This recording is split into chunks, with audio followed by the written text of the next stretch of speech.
Hey, it's Dave. Welcome back to the channel. So, this week is the week of Summer Namm. I spoke to a few people that I know are going. I actually saw on my Facebook that a few other people that I know are going, but I haven't had the chance to talk to them. But the people that I know mostly who are going because they're in the business, and a few people are going that I know because they like to go to the show. I enjoyed maybe the first two times I went to Namm, the winter show. And after that, when you're working the show, it's really like a loud venue. And I've been at the show representing manufacturers. I've been at the show representing stores. I've been at the show as just a person going to the show. Clearly, the best way to go to the show is just as a person going to the show. And those are the people who are mostly treated the worst at the show. Because the show is a trade show for manufacturers to talk to the stores and distribute their gear and tell them what's coming out and what's to get excited about and everything else in that type of in that pocket of the business. The problem is nobody's talking to the end consumer, and there's a lot of the same old going on. Now, I will say, if you're going to Namm because you work in recording, I would say, oh, it's a great show. So many different companies come up with new improved products for Pro Tools. I mean, I remember when Melodyne came out and all the different versions of Melodyne and the improvements that they continually make to that program. To Pro Tools itself and Digital Performer and Logic and Cubase and anything else you're going to use for recording, these things are constantly being improved upon. Those people are listening to the end user and they're fixing it and they're making it great.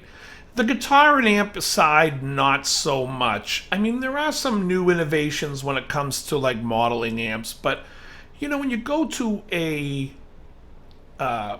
concert or a show and you see guys playing, people are still playing tube amplifiers. They're still playing guitars that roughly were designed by the 50s and 60s. There's a joke about amplifiers that people say there hasn't been an amplifier designed since 1965. And most people who work on amplifiers will tell you it's true. That most of them follow like a lot of Leo Fender's designs and whatnot. I mean, even Marshall. Marshall's a hot-rodded Fender bassman. That's the principle of the amplifier. So the show for guitar players, in my opinion, it falls a little flat. One of the issues that I have as a guitar player is I'm very particular about what I like to feel. When I feel like this here is a very mild V-neck and probably the most mild V-neck I have. And it's probably why I don't play this guitar that much, because it's still a little mild for me, and I was actually thinking about swapping the neck out for something that's a little bit more baseball bat with a V, just because that's what I like. But this is a great playing guitar. This was a guitar that was built for me by a gentleman named Luke Whitfield out in Amsterdam, and the company's called Rebel Relic. And he was able to modify it to how I wanted it modded and did what I wanted. It looks realistically reliced, very mild relicking. Feels like an old pair of shoes that feel great or a worn jacket that you love to wear. It's a great feeling guitar. And I feel like a lot of guitars on the market just don't really speak to me personally. The other day I was looking online, I was looking at natural Les Pauls. There was a custom classic that came out a couple of years ago. I think it's 2014. I wish it had a little flame, but it's all plain. But then there's other issues I have with the guitar, like the neck shape and the fact if it was a 58 baseball bat, I would own that guitar. It's not, and therefore I know I would never play it. The reason why this guitar has a smaller V than I normally would like, but the reason why I still play it and it's still valid is because it has the Bigsby and the TV Jones Filtertron pickups, the Classic Trons, I believe they're called, inside, and it gives me that different sound if I want that.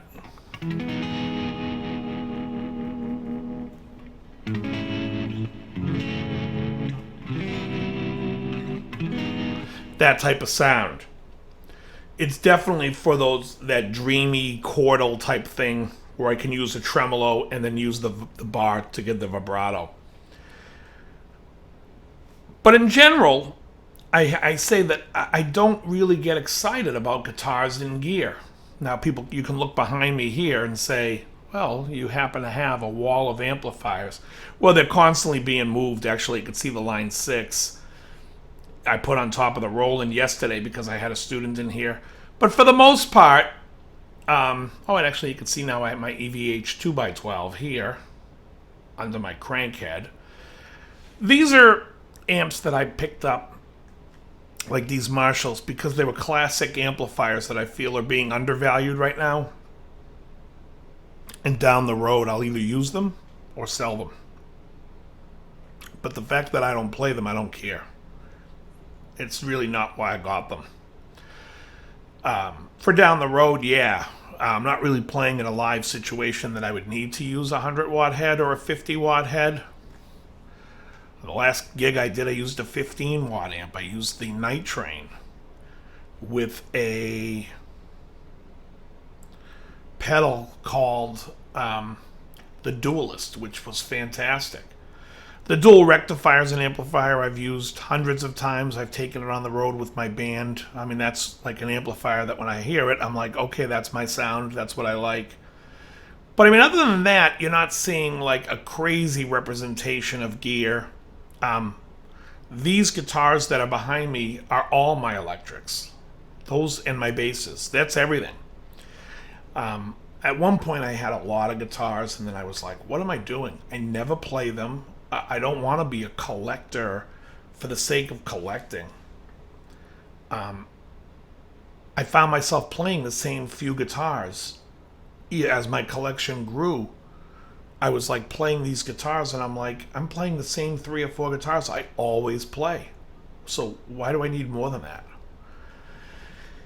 And I see that a lot here on YouTube with guys constantly buying gear, and sure, there's some like unboxing videos. To me, those videos, that's like pornography. It's like people are watching it drooling going, that's great. But every time I see what the guitar is afterwards, I'm like, I'd never play it. Be nice to have in a collection if I was a collector, but I'd never play that guitar. And I find myself saying that all the time. And some people will criticize like why my view is on the Fender Ventera series or Fender in general. And my thought is like, because Fender doesn't make a guitar that I can play out of the box and be happy with it. There is something I have to change. Now, can I say the same about Gibson? Well, the Gibson Les Paul 58, I had a few of them at one point. The 57, the 56, the 55 Custom, all with those big baseball bat necks, all with those electronics that I love. I wouldn't have to change anything in those guitars. I just don't really play that style of a guitar. But if I decide one day, like, I'm going to switch and I'm going to play that style of a guitar and not play Strats anymore, I'm going to change my whole view for whatever reason, then I would say that guitar, I could go out and buy that guitar and be like, okay, well, that fits what I like. Fender does not have anything that falls under that category for me. That's a problem when you're making 62 different versions of the Stratocaster. And what Namm is Namm Summer Namm. They're going to show, here's our Ventera series. Here's what it feels like. People are going to play it and go, oh, it's cool. It's a Strat. Yeah, we get it. We understand what the specs are. We can see what it is. It's nothing new. And you're charging $1,000 for basically, if you buy the 50s modified Ventura series, you're buying a standard Strat with one less fret with all the same appointments.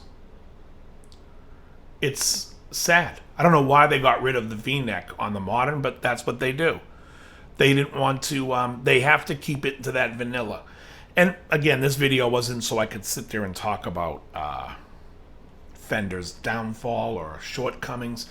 But basically, if you have a few instruments that you like to play, my suggestion is get out there and practice and play. Get out there and play.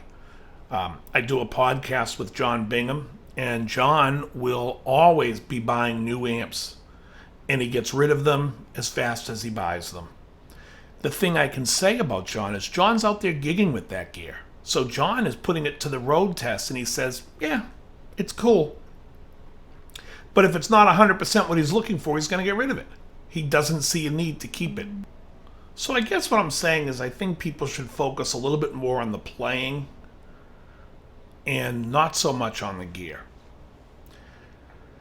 And I'm kind of rambling because you've heard me say this before, but also another thing about playing is you should also be open to all kinds of music. I listen to everything. There's good and there's bad in everything. One of the things is I know I piss people off is when I sit there and I'll say, oh, well, this metal band and this hair band with the whole Vinnie Vincent thing, and people get like all butthurt about it, but there's no reason to. I don't think it's good. That's my opinion. I think it's crap. Record sales will show you that it didn't do much, and my opinion is it didn't do much because it's crap. You might have a different excuse as to why you think Vinnie Vincent Invasion didn't do well. But I'm going to stand by the fact that I think it's crap. The other thing is there's good and bad in all kinds of music. There were some great hair bands. I loved Rat's first album. If it was their first album. Out of the Cellar. Whatever Out of the Cellar was. I loved that record. And then Invasion of Your Privacy I liked. I thought after that then I lost interest. I thought Dawkins' album, Tooth and Nail, I thought was great. There's a lot of things I liked. I actually loved Metallica's Ride the Lightning when it came out. When Master of Puppets came out, I fell out of favor with the band. I was like, this sounds like they're trying too hard when the last album was just nasty. And I don't know what it was. I was 18 at the time or just turning 18. I should have loved it. In fact, around that time, my favorite record was, Rageful Order came out. And Queensryche, Rageful Order, was like my favorite record of that year. And I remember I bought a Kramer Pacer Deluxe in red. And it was like a see-through candy red. Well, candy meaning it was see-through, translucent. The pickups were hum single. So the thing about that, just so you know, when in paint world, when you say candy, a paint is a candy color, it means it's see-through. If it's not see-through, it's opaque. But basically, if you have a see-through paint, it's candy. When Fender called their colors like candy apple red, what they're doing is they're spraying the body with either a silver or a gold base coat.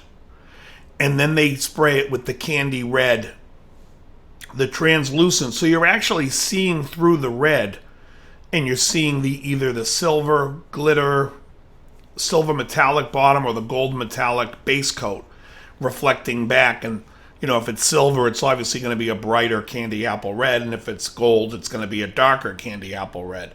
But that's basically what it is. So when I say candy paint, just so you know, candy just means translucent, that you can see through it.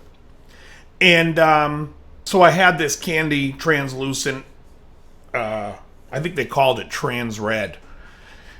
But I bought that Kramer in 86, and it was funny because like a year later, even later in that year, I got the Royal Scam album and completely got turned into the whole LA studio jazz scene that I loved to hear that sound. And then got into Toto that year as well. But yeah, but that's really when I started to accept that I could like a lot more music than metal. Because before that, I was pretty metal and was like, turned my nose up at anything else. And around that time, I really changed and was like, yeah, all this other stuff is good too. Basically, what I'm saying is good and what's bad is bad. And that's kind of like why I wanted to do that in the listening room, was so I could listen to some stuff that may have gotten by me, but I don't know if I let good stuff get by me, because people always mention music to me and I always try to run and give it a listen, and half the time I'm like, oh boy. But but not to say that what you like isn't good and what I like is good, but basically there is some stuff that I like that I know does, you have to acquire a taste for it. It just so happens to how it was introduced to you. When I was a kid, I was listening to Devo with my friend Bob, and we were like 10 years old at camp. And the counselors were listening to it and having a good old time. And so we were like, this is great. It's fun music. It's great. So it was introduced to me early and I loved it. And then when the second album came out, and the third album, we would listen to it. And so that stuff holds a special place for me. Um, is it something you could go back and visit as an older person and say, I get it? I don't know. I don't really know. I don't know if you can go back and be like, oh, I never listened to Devo when they came out. Let me go back and check out what that first album was like. And you may hate it. And you might be right that whatever you don't like about it, you don't like about it. So like it's hard for me when I go back and people say, oh, you got to remember this band from the 80s. And I'm like, yeah, but it's terrible. And it may have been great back then. I mean, if I was listening to it back in the 80s when it came out, I might have been like, oh, this is great, and build a building block to what it inspired me to write or play or whatever. But as an adult listening back to it, I'm like, yeah, no. That's a real testament about music and about when something's good or when something's great, how it goes through the test of time. I mean, I teach a 9-year-old, and this kid is a Zeppelin fanatic, and he loves Blue Oyster Cult. And I'll play him a song that he's never heard before, and he'll be like, "That's great." I played him "Breaking the Law." He loved it. I play him other songs, and he's like, "It's all right." But it's just funny what goes the test of time. But the other ultimate thing of why I'm talking about music is because music is what drives us. I mean, that's why we play an instrument. And I